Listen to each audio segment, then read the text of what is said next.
बच्चों, कैसे हैं आप सब। आशा करती हूँ आप सब अच्छे होंगे, स्वस्थ होंगे।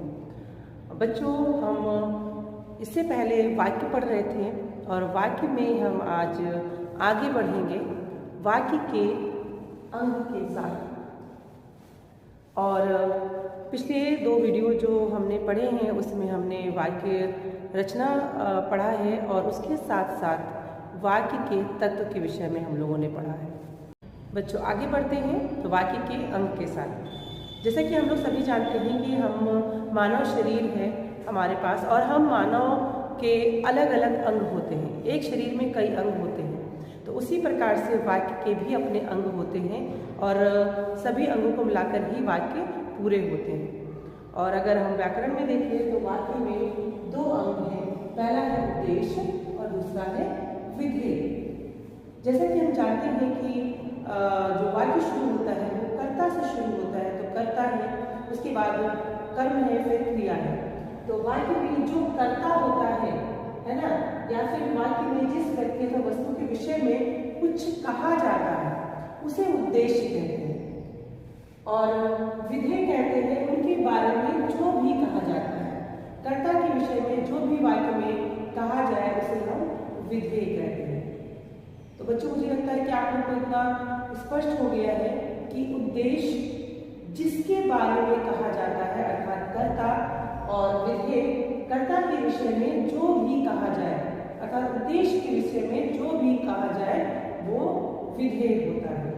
अब उदाहरण से हम देखते हैं कि पहला उदाहरण अगर हम देखेंगे कि गांधी जी राष्ट्रपिता भी कहलाते हैं। तो यहाँ पर जो वाक्य में बात हो रही है वो गांधी जी के विषय में बात हो रही है, यानी कि गांधी जी हमारे यहाँ पर हो गए उद्देश्य, कि इनके बारे में जो भी बातें हो रही है ना, इनके विषय में हो रही है।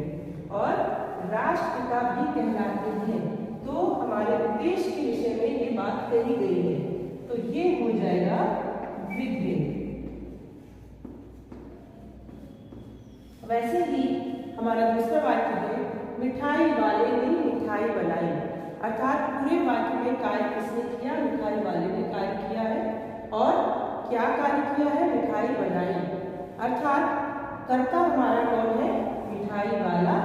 और यहाँ पर देखिए में कार्य भी लगा हुआ है कर्ता का, तो यहाँ हमारा ये पूरा हमारा हो गया उद्देश्य। और इनके बारे में जो कहा गया है कि मिठाई बनाई, तो ये हो गया विधेय। तो हमारे जो वाक्य है, वाक्य के दोनों अंग जब हम साथ में जोड़ते हैं तब हमारा वाक्य पूर्ण वाक्य कहलाता है।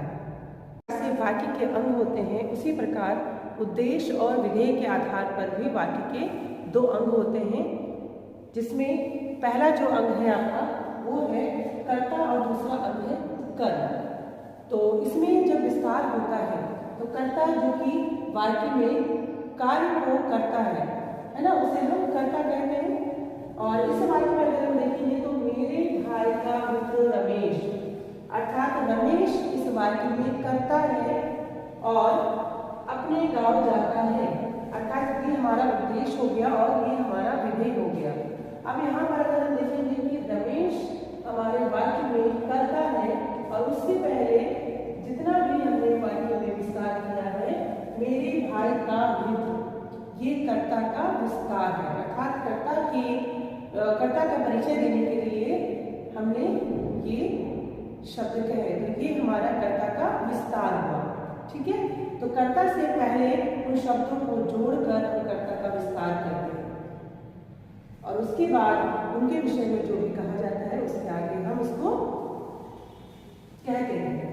दूसरा जो इसका भेद है वो है कर्म के आधार पर, मतलब कर्म का जो विस्तार होता है। तो कर्ता के विस्तार में कर्ता से पहले शब्दों को जोड़कर कर्ता में विस्तार करते हैं। वैसे ही हम कर्म से पहले, अब कर्म क्या होता है ये हम लोग कारक पढ़ते समय हम लोगों ने पढ़ा है।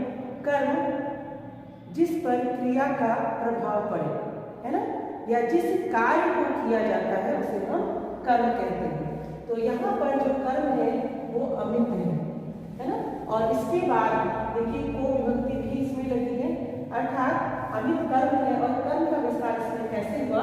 तो राधा ने, अगर हम वाक्य में देखें तो राधा ने ये हमारा हो गया कर्ता, रीमा के छोटे भाई अमित, तो ये हमारा कर्म का विस्तार हो गया, कर्म का विस्तार, क्योंकि अमित हमारा कर्म है और अमित के विषय में ये बातें कही गई है और उससे पहले लगकर उनका परिचय दिया गया अमित का। तो ये कर्म का विस्तार है, अमित हमारा कर्म है। तो इस प्रकार से हम वाक्य में कर्ता का विस्तार करते हैं। कर्ता से पहले उनके विषय में जो बातें या उनका परिचय देते हुए जिन बातों को कही जाती है वो उसके विस्तार में जोड़कर हम वाक्य को और बड़ा करते हैं। वैसे ही कर्म से पहले कर्म का परिचय देते हुए उसके बारे में जो भी हम लिखते हैं कर्म से पहले लिखकर कर्म का विस्तार करते हैं।